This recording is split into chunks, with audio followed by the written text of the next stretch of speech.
ভারতের কোনো জিনিস নেবো না, দেবো না, একবারে ডাইরেক্ট। আমার অন্তর্বর্তী সরকারের কাছে একটা অনুরোধ, ভারত আমাদের বহু চালাচ্ছে। এরা টিভিতে বসে বসে ডায়লগ মেরে চট্টগ্রাম দখল নিয়ে নিল।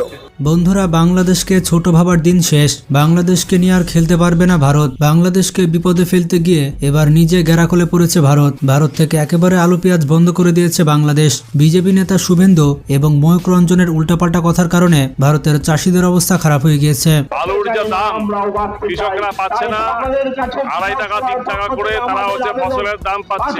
ফলে কৃষকের আত্মহত্যা ইতিমধ্যেই শুরু হয়ে গেছে। বাংলাদেশের মানুষ একেবারে ফুসলে উঠেছে। আপনারা দেখতেই পাচ্ছেন বাংলাদেশের মানুষ কি বলছে। তারা ভারতের কোনো জিনিস নেবেও না, আবার দেবেও না। আপনারা দেখতে পাচ্ছেন ভারতের রাস্তায় রাস্তায় আলু পেঁয়াজ পড়ে আছে। বর্তমানে শুভেন্দু অধিকারী বিপদে রয়েছে। মানুষ তার বাড়িঘর পুরো ঘিরে ফেলেছে।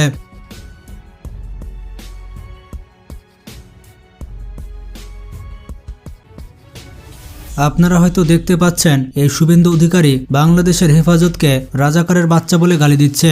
যাহাই ইউনূস তাহাই মমতা।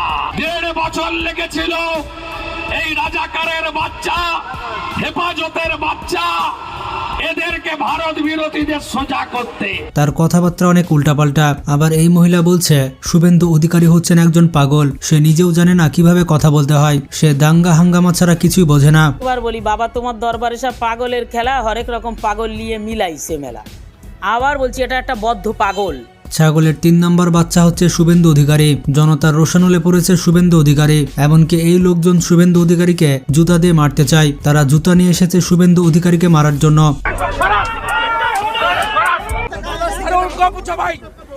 আপনি কি জুতো মেরেছেন?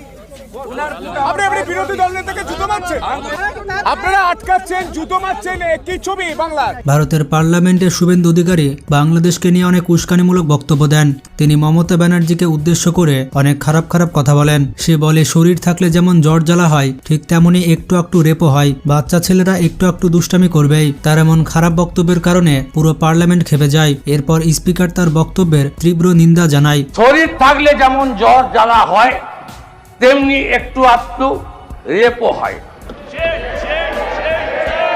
বাচ্চা ছেলেরা একটু আধটু দুষ্টামি করে। এই সকল অশিক্ষিত এবং বর্বর মানুষ কিভাবে পার্লামেন্টের সদস্য হয় আমি বুঝি না। তার কাছে একজন মেয়ের রেপ কিছুই না, এটা একটা সাধারণ ব্যাপার। তার মেয়ের সাথে এমনটা হলে সে কি বলতে পারতো এমন কথা? শুভেন্দুর এরকম বক্তব্যের কারণে তার বিরোধী দল তৃণমূল অনেক খেপে যায় এবং তৃণমূলের লোকজন তাকে জুতাপিটা করে। মানুষ শুভেন্দুর উপরে এতটাই খেপে যায় যে সে অবশেষে নিরাপত্তার জন্য একটি থানাতে আশ্রয় নেয়। এরপর তিনি পুলিশের উপর সম্পূর্ণ নির্ভরশীল হয়ে পড়েন। পশ্চিমবঙ্গের মানুষ এখন খেপে গিয়েছে।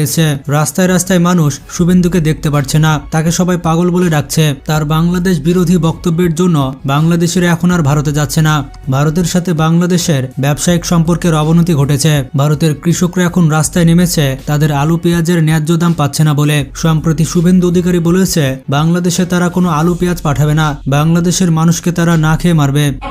বন্ধ করে ওদের আলু পেঁয়াজ কি করে খায় আমরা সেটা দেখিয়ে দেব। কিন্তু কথায় আছে অন্যের জন্য গর্ত খুললে সে গর্ততে নিজেকে পড়া লাগে। ভারতের অবস্থা হয়ে গেছে ঠিক তেমনই।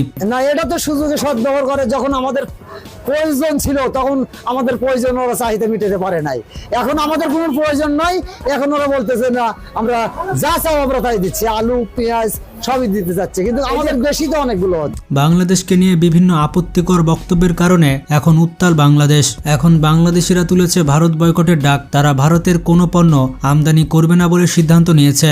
না, এখন আমাদের ভারতের পেঁয়াজের কোনো দরকার নাই। দেশি পণ্য হাজার হাজার মন আমদানি হচ্ছে, নিজেরাই আবাদ করা হচ্ছে, বাইরের পেঁয়াজের কোনো প্রয়োজন নেই। হ্যাঁ, ইনশাল্লাহ আমাদের বাংলাদেশ বাইরের পেঁয়াজ ছাড়া চলবে এবং এমনকি যে স্টকেও হয়ে যেতে পারে। এত পেঁয়াজ আমাদের দেশের হয়ে গেছে। আর এরই মধ্যে রপ্তানির অভাবে ভারতীয় কৃষকেরা তারা যে আলু পেঁয়াজ উৎপাদন করেছে সেগুলোতে পচন ধরতে শুরু করেছে। এমনকি যে আলু পেঁয়াজ ট্রাকে করে বাংলাদেশের সীমান্তে নেওয়া হয়েছে সেই সকল আলু পেঁয়াজ এখন সীমান্তে দাঁড়িয়ে আছে। বাংলাদেশের মানুষ সেই সকল আলু পেঁয়াজ নিচ্ছে না। তবে আপনারা যেমনটা জানেন বাংলাদেশের কৃষকেরা নতুন পেঁয়াজ চাষ করছে। বাংলাদেশের কৃষকেরা এখন ভারতের পেঁয়াজ বয়কট করেছে। এখন শুরু হয়েছে আসল খেলা। সাদা আলু এখন আজকে 36 টাকা এবং ক্যারেজ আলু আজকে 52 টাকা বিক্রি হচ্ছে। আমাদের দেশের জিনিসই আমরা চাহিদা মতো আমরা পাচ্ছি, আচ্ছা। নতুন জিনিস পাচ্ছি, তাহলে ভারতের কোনো জিনিসের দরকার নাই। দাম কি নতুন পেঁয়াজের দাম কমার সম্ভাবনা আছে কি নেই?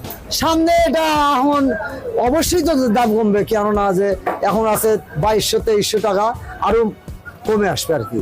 আপনারা দেখতেই পাচ্ছেন এটি হচ্ছে নতুন পেঁয়াজের বাজার। এই নতুন পেঁয়াজগুলো কেমন বিক্রি হচ্ছে এবং নতুন পেঁয়াজের বাজার কেমন এই সম্পর্কে জানাচ্ছে এই ব্যক্তি। কি পরিমাণ আমদানি? আমাদের সুধনাগরে মাত্র তো পেঁয়াজ আমদানি শুরু এখনো এর দ্বিগুণ পেঁয়াজ ওঠা শুরু হবে এবং আগামীতে আরো অনেক বেশি পেঁয়াজ উঠবে। যে মাঠটা দেখতে পাচ্ছেন পুরো মাঠটা ভরপুর হয়ে যায়, মোটামুটি আরো এক সপ্তাহের মধ্যে এর দ্বিগুণ পেঁয়াজ হয়ে যাবে। দ্বিগুণ পিস হয়ে যাবে, মানে আমি যতটুকু জানি 60-70 গাড়ি পর্যন্ত পেঁয়াজ মিনিমাম 50-60-70 গাড়ি মিনিমাম হবে আমদানি হয়ে থাকে হ্যাঁ, আজকে প্রায় 20 গাড়ি পার হবে আজকে। আপনারা দেখতেই পাচ্ছেন চারিদিকে কত পেঁয়াজ রয়েছে এবং আরো নতুন নতুন পেঁয়াজ আসছে। এই সকল কৃষকদের মতে বাংলাদেশকে বাইরের দেশ থেকে কোনো পেঁয়াজই আমদানি করতে হবে না। যদি বাংলাদেশের সরকার যথাযথ পেঁয়াজ সংরক্ষণের ব্যবস্থা করে তাহলে এই পেঁয়াজগুলো সারা বছর বাজারে থাকবে। আসলে আমাদের দেশে যথেষ্ট পরিমাণে পেঁয়াজ উৎপাদন হয়ে থাকে, তবে সেগুলোর যথাযথ সংরক্ষণ ব্যবস্থা নেই, যার কারণে অনেক পেঁয়াজ পচে যায়। তো এই দিকে সরকারকে খেয়াল রাখতে হবে।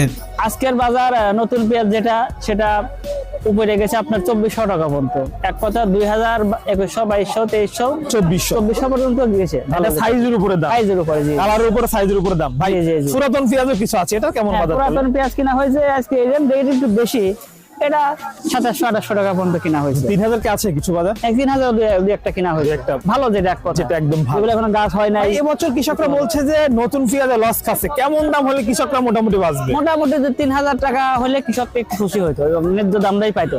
সব মিলিয়ে আপনারা দেখতে পেলেন বাংলাদেশকে গ্যারাকলে ফেলতে গিয়ে এখন নিজে বিপদে পড়েছে ভারত। ভারত যদি বাংলাদেশের সাথে ভালো সম্পর্ক করতে চায় তাহলে অবশ্যই ভারতের আগ্রাসন বন্ধ করতে হবে।